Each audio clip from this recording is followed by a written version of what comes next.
今日同大家去參觀呢個青山醫院，揭開佢嘅神秘面紗。佢會介紹呢個青山醫院嘅早期嘅治療方法，同埋而家嘅治療方法，好值得大家嚟呢度探討下呢一間青山醫院。而呢個精神健康嘅體驗館就會展示青山醫院嘅過去同埋現在。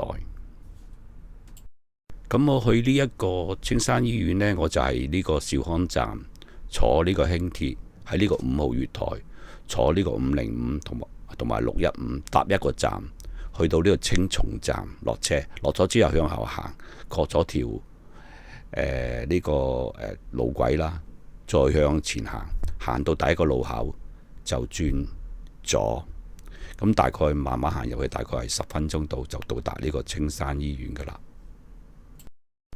咁佢沿途都有啲藍色嘅牌啊，同埋呢個精神健康體驗館嘅牌啦。咁啊，大家沿住個牌行呢，就可以去到呢一個青山醫院嘅，唔難行嘅。你見到牌啊，同埋個白色牌，佢寫住呢個精神健康體驗館啦，或青山醫院啦。咁你根據行就 OK 噶啦。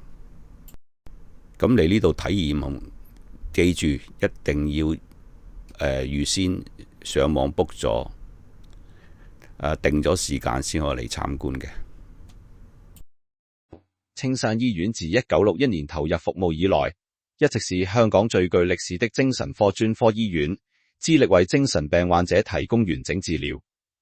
除醫療服務外，醫院更積極推動社區精神健康教育，加強市民對精神健康的認知。為進一步推廣公眾教育，青山醫院設立了本地首座創新的精神健康體驗館。期望藉由多元體驗及互動，消除大眾對精神病的誤解與歧視，並提升社會對精神健康的重視。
感謝觀看，記得訂閱香港背包，有新視頻第一時間通知大家。